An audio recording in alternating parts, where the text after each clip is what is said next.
Bienvenidas, hermanas, a este segundo episodio de la segunda temporada del podcast de Life y Mujeres. Hoy continuamos conversando con Wendy Bello acerca de su libro Más allá de mi lista de oración, pero este episodio es uno un poco más práctico.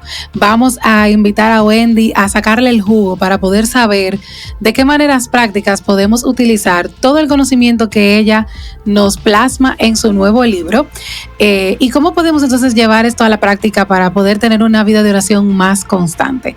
Les recordamos que el primer episodio salió la semana pasada y allí hablamos, fue una conversación muy buena acerca de la oración, lo que es, lo que no es, cómo las cartas de Pablo la inspiraron a ella a escribir este libro, y puedes escucharlo a través de todas las plataformas de streaming disponibles como Apple Podcasts, Google Podcasts y Spotify, y sobre todo ahora también en video en nuestro canal de YouTube.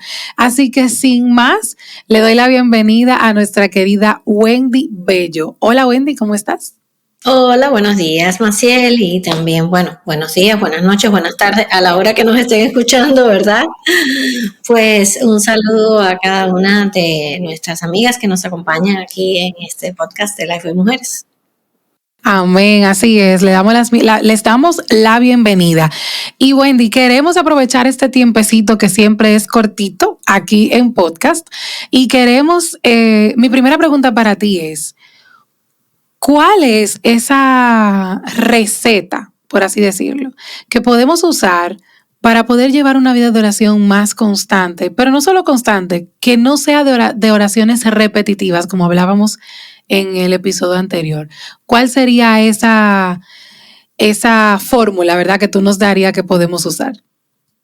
Bueno, creo que tenemos que remitirnos al episodio anterior y por supuesto pues a lo que hablamos en el libro, y es una de las cosas que para mí ha sido significativa, y no para mí, para muchísimos creyentes a lo largo de la historia de la iglesia, es orar usando las escrituras. ¿Por qué? Porque nos ayudan a cambiar el guión que tenemos. Así es. ¿Verdad? Entonces nos ayudan a orar por aquellas cosas que tienen trascendencia eterna, por aquellas cosas que tienen, por decirlo de una manera, prioridad en la agenda del Señor, aquellas cosas que dejan de mirar tanto hacia adentro y miran más hacia afuera y más allá, ¿verdad? A nuestra iglesia local, a la iglesia a nivel global. Entonces, realmente creo que sí, que orar con las escrituras es algo que nos va a ayudar muchísimo. Buenísimo. Y hay un libro incluso que se llama Orando la Palabra, de Donald Whitney, ¿verdad? Que es buenísimo si quieres aprender, ¿verdad?, más acerca de cómo orar la palabra. Pero nos gustaría que tú nos dijeras cómo se ve eso en la práctica, el orar la Biblia. Y entonces, ¿qué hago? ¿Tomo Deuteronomio para orar? Números. Bueno, tal vez. Claro. Ok, una de las cosas que debemos considerar es que no se trata de simplemente voy a abrir la Biblia y ahí donde me cayó la vista, pues voy a empezar a orar con ese pasaje. No, yo que al azar, donde me cayó el dedo. Tengo que entender el contexto, ver el pasaje que estoy leyendo. La idea es que sea cual sea el pasaje que nosotros estemos estudiando, siempre va a haber algo allí que nosotros podemos usar en nuestro tiempo de oración. ¿Y qué quiero decir con esto? Bueno, que en toda la escritura Dios nos habla a través de todos los pasajes de una manera u otra. ¿Por qué? Porque es su revelación, ¿verdad? Entonces, siempre va a haber algo, incluso si es una narrativa, pues algo está ocurriendo allí que o me habla de quién es Dios o me habla de mi propio corazón, al yo mirar lo que estaba pasando allí, ¿verdad? Porque sí. La intención original del autor para su audiencia primaria, o sea, a quien estuvo dirigido el texto, esa no cambia, sigue siendo la misma intención para nosotros. Entonces, siempre va a haber algo que nosotros podemos usar. Obviamente es más fácil, por decir de una manera, cuando estamos leyendo los salmos. Claro. Porque los salmos son oraciones. Entonces, es mucho más fácil, digamos, identificarnos con ese texto, porque ahí están las emociones del autor, ahí están tantas otras cosas que es como un espejo prácticamente, ¿verdad?, cuando muchas veces lo estamos leyendo. Pero hay otros pasajes, como las cartas de Pablo, que cuando las leemos nos damos cuenta, wow, Pablo era un creyente, como mismo nosotros, con luchas. Así es. Pero también era un creyente que vivía con mentalidad de reino, pensando en aquellas cosas que Dios estaba haciendo. en las distintas iglesias, o las que haría, o cómo él quería ver el crecimiento en aquellas congregaciones incipientes, ¿verdad? Entonces, nosotros estamos en ese lugar también. Igual somos creyentes que queremos crecer a imagen de Cristo, que tenemos luchas, que somos parte de congregaciones locales, que queremos que sean saludables, verlas, ¿verdad?, enfocadas en mejores relaciones entre unos y otros. Hay tantas cosas en las cartas de Pablo cuando empezamos a leer y nos damos cuenta, con razón él está orando por esto, con razón está orando por lo otro. Entonces, creo que sí, definitivamente es hacer el hábito de ver en la escritura cómo podemos usar ese pasaje como una oración. Amén, amén. Y así como hablábamos en el episodio anterior, hay algo en las cartas de Pablo de cómo él, a pesar de todas las vicisitudes que pasaba, no oraba por sí mismo. No era como que la carta era: me estoy muriendo, estoy pasándola mal, me siento triste, estoy mal, que es lo que pasa con nosotros cuando llamamos a un tercero, ¿verdad? Como para contarles de nuestra vida o para pedir oración. Y creo que es algo que podemos aprender de las cartas de Pablo, y me encanta el libro por eso, porque nos abre la mente a ver la Biblia ¿verdad?, con otra perspectiva, y poder encontrar allí un espejo, como tú decías, de cómo podemos encaminar nuestra vida de oración. Sí, y no es que él no tuviera, perdóname, no es que no tuviera, digamos, porque si tú lees, tú te encuentras a Pablo diciendo: oren para que el Señor me dé valentía, ¿verdad? Sí, porque claro. O sea, yo puedo llamarte y decirte: ay, Maciel, me siento así, así, así. Pero la idea es que entonces el otro creyente está en ese momento para exhortarnos, para también decirnos: oye, me duelo contigo, voy a llorar contigo. Como dice el mismo Pablo, ¿verdad? Lloren con los que lloran, alégrense con los que se alegran. Pero cuando miramos así como en el panorama más grande, pues podemos, a pesar de todas esas cosas, decir: bueno, pero hay más, hay algo más, ¿verdad? Entonces, ahí tenemos a Pablo diciéndole a Timoteo: tráeme los pergaminos, tráeme el abrigo antes de que empiece el invierno. Y al mismo tiempo está orando por la labor de Timoteo en la iglesia donde él estaba. Entonces ves como que es ese todo de la vida del creyente.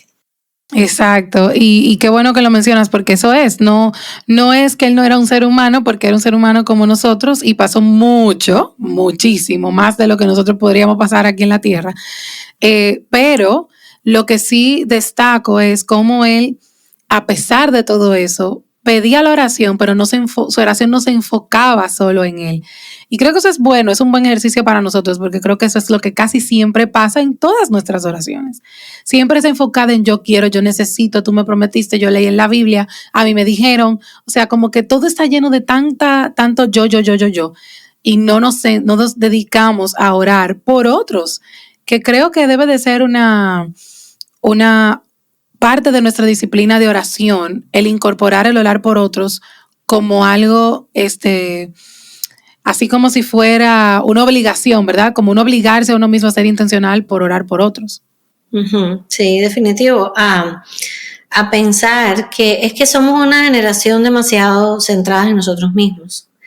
Es a veces rayando en el narcisismo, ¿verdad? Entonces, y eso pues se refleja también a veces cuando oramos, que incluso por eso a veces me gusta cuando las personas me dicen: oye, me ora por tal cosa, podemos orar ahora mismo, ¿verdad?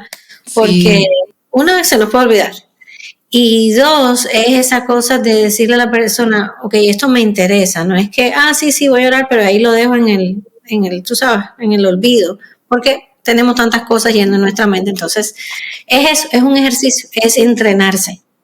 Así es. Y bueno, Wendy, otra pregunta que tenía para ti, y sé que casi todas las que nos escuchan, o si algún chico o varón nos escucha en algún momento también se puede beneficiar, es de cómo o qué otra cosa podemos hacer para lograr la constancia, para que esto no sea algo que nos pase por arriba, como es la respuesta común a la disyuntiva de cómo orar. ¿Qué otra técnica tú nos dirías que nos puede ayudar en nuestro tiempo de oración?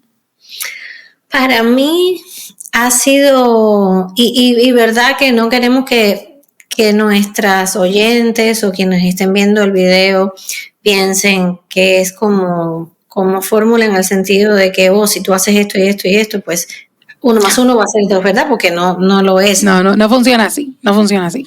Pero definitivamente, por eso se llaman disciplinas espirituales. Y las disciplinas normalmente requieren no solo constancia, sino orden, ¿verdad? En tantas cosas. Entonces, para mí, en lo personal, y no necesariamente va a ser igual para todo el mundo, ha sido bueno escribir mis oraciones. ¿Por qué? Porque me enfoco, cuando estoy escribiendo, es más difícil que la mente divague, ¿verdad? Porque estoy enfocada en lo que estoy escribiendo. Ha sido también, como te he contado a veces en otras oportunidades, es como también llevar un registro de lo que Dios está haciendo. Incluso lo que está haciendo en mi propio corazón, porque muchas veces empezamos a orar por una cosa y ahí mismo en esa oración el Señor nos confronta, ¿verdad? Con nuestro propio pecado, nuestro propio corazón. Y es también como que un registro de lo que Dios está haciendo. Es un registro de lo que Dios hizo en el pasado y me apunta también a su fidelidad. Porque, digamos, oré por algo y a cierto tiempo veo la respuesta de Dios, independientemente de cuánto tiempo haya transcurrido o cuál haya sido la respuesta, pero es ver ese récord que me recuerda a Dios obrando. Y por eso creo que también es bueno, porque nos refresca la memoria. Así es, totalmente. Para mí también ha sido una muy buena técnica el poder escribir mis oraciones y recuerdo como hablábamos de que George Mueller inspiró o te inspiró a ti, ¿verdad? De manera personal cuando lo leíste estando pequeña, luego lo volviste a leer en el instituto y nunca puedo olvidar de esa biografía y por eso quiero traerlo a colación, cómo esa biografía está creada porque Mueller dejó un diario de oración que sirvió para hoy nosotros poder tener esta vida de fe que este hombre llevaba. O sea, era una cosa impresionante. Si usted no ha leído la biografía de George Mueller, por favor, hágalo. O sea, hágase ese favor. Sí. Porque es impresionante y es un legado que podemos dejar también a las próximas generaciones de nuestra familia. Y es una práctica hermosa, verdaderamente. Tiene como que muchos beneficios el poder llevar un diario de oración. Sí, algo que también yo creo que nos ayuda mucho a perseverar en la oración como disciplina es tener compañeras de oración. Esa era mi próxima pregunta. Gloria a Dios. Ahí está. Ahí está. No, porque creo que eso nos ayuda un poco como que a tener a alguien que nos pida cuentas, ¿verdad? En el sentido de cómo estás en esto, o tal vez estás desanimada y ese día no tenías muchas ganas de orar, por cualquiera que sea la razón. Pero tu compañero de oración te llama y te dice, oye, acuérdate que quedamos en orar, vamos a orar ahora. Y entonces, pues como que es un empujón que necesitamos, ¿no? Sí. Y eso lo vemos en Pablo también. Cada vez que, o sea, él está escribiendo y él les dice, estoy orando por ustedes y esto y lo otro. Y al final, entonces, muchas veces en las despedidas de sus cartas, pues les pide, oren a Dios por mí de esta manera, de esta otra, que yo tenga palabras, ¿verdad? Que sea valiente, que el Señor me guarde, como llama, de aquellos, de los malos, de los perseguidores, de esto, del otro. Entonces, es algo que no se supone tampoco que hagamos en solitario, completamente. Que lo compartamos con el cuerpo de Cristo. De ahí lo bueno de no solo tener compañeros de oración, sino que la iglesia junta, ore, ¿verdad? En los grupos pequeños, en los servicios, que la oración sea parte de la vida que hacemos. Amén, amén. Y tú sabes que escuchándote puedo recordar momentos específicos en mi vida y creo que tal vez todo el que esté aquí, sea un nuevo creyente, que nos esté escuchando, un nuevo creyente con muchos años, ha tenido momentos para los nuevos creyentes en esta etapa, ¿verdad?, de inicio, donde necesita a otro que te guíe, a otro que te ayude, que te muestre, que te diga qué se hace, cómo se hace. Y los que ya tenemos cierto tiempo en el Evangelio, pues te escuchamos y podemos identificar momentos específicos en los cuales si no hubiese tenido a alguien con quien vivir esos procesos y orar juntos y rendir cuentas, pues el resultado no hubiese sido el mismo. En mi mente me llegan muchas ocasiones. Y qué glorioso es el Señor que orquestó eso, ¿verdad? Que pensó en cómo nos íbamos a necesitar, instituyó el medio de gracia tan hermoso que es la iglesia. O sea, es impresionante el poder, todo el beneficio que sale de poder estar en una comunidad de fe local. Exactamente. Oye, Wendy, Antes de terminar, quisiera preguntarte acerca de, en específico, la parte de cómo estudiamos tu libro en conjunto. A raíz del episodio anterior, pues mucha gente se quedó como con esto de hacer estudios bíblicos y no sé cuánto. Y quiero que nos compartas un poquito. Hacer este estudio bíblico en conjunto, sabemos que hacerlo solo también se puede. Hacerlo en conjunto es muchísimo mejor porque tenemos esta comunidad como lo acabamos de hablar. Pero ¿qué otros beneficios hay y qué tips nos das de poder hacerlo en un grupo, ya sea con una amiga, con 2, con 3 o con 10 o con 20? ¿Qué tips nos darías de poder llevar este estudio en conjunto? Mira, bueno, no tengo el libro en la mano, así que tal vez mientras yo hablo quizás tú lo puedas mostrar. Claro que sí. Pero para hacerlo en conjunto, aún individual funcionaría, pero en grupo creo que es mucho más enriquecedor. Al final de cada capítulo, pues están las preguntas que tienen espacio para contestar, ¿verdad? Ahí está. Entonces, incluso, ¿verdad? Con sus rayitas y todo para completar. ¿Qué yo sugeriría? Bueno, pues cada quien en su casa lee el capítulo, contesta las preguntas. Pero cuando se reúnen, entonces se pueden, digamos que conversar las respuestas a las preguntas. Alguien tal vez marcó algo en el capítulo que no le quedó claro. A otra persona más del grupo le puede decir, oh, yo creo que es esto, ¿verdad? Tal vez algo buenísimo sería, bueno, ya lo leímos, ya aclaramos las preguntas, ahora vamos a practicarlo, vamos a orar con este texto. Muy buenísimo. ¿Y cómo oraríamos con este texto juntas? Y traerlo a nuestro contexto tal vez como grupo, como iglesia, ¿verdad? Entonces, incluso conociendo situaciones, vamos a decir, peculiares de cada grupo, pues quizás es un grupo donde hay mezcla, pero tal vez es un grupo de creyentes más nuevos que están incluso aprendiendo cómo orar. Entonces esto sería una buenísima oportunidad para enseñarles.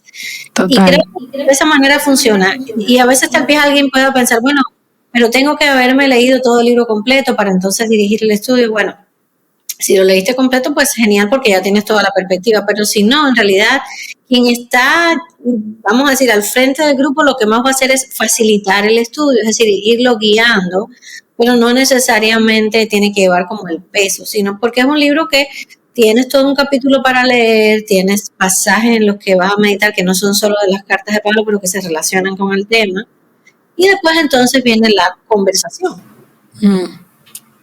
Excelente, excelente, me encanta. Y tú sabes, Wendy, que mientras he ido leyendo el libro, no lo he terminado porque también estoy en otro estudio bíblico personalmente y en grupo, pero mientras lo he ido leyendo, mientras más páginas leo, más gracias doy al Señor por este recurso, porque definitivamente la oración es una de las áreas donde casi todos tenemos esta lucha de que no me quiero levantar, no quiero orar, o quiero solamente pedir, no recuerdo nada por lo que todos hemos tenido ese momento donde decimos, no, ni siquiera sé por qué voy a orar, ni por qué voy a decir, ni qué le voy a decir al Señor. Y leer esto verdaderamente es una joya. Así que gracias por haberte dejado guiar por el Señor a escribir estas líneas. Por haber aceptado el reto de un quinto libro, un quinto bebé y un sexto que viene por ahí, ¿verdad? Ya casi. Ahí estamos. Ahí estamos. Bueno, te doy las gracias, Wendy, nuevamente por tu tiempo. Un episodio corto, práctico, para que usted pueda pensar, meditar en estas cosas y sobre todo ponerlas en práctica. Muchas gracias, Wendy, de verdad, por tu ayuda y tu disposición. Gracias. Gracias por la invitación y como siempre esperamos que estos recursos pues sean no solo de bendición, sino que nos ayuden a crecer más en el conocimiento de nuestro Dios y a imagen de Cristo. Amén, amén, que así sea. Y bueno, pues les damos las gracias a ustedes también por estar aquí, recordándoles que nos pueden escuchar a través de todas las plataformas digitales de audio y también en nuestro canal de YouTube, además de nuestra página web lifewaymujeres.com. Gracias por escucharnos y será hasta un próximo lunes.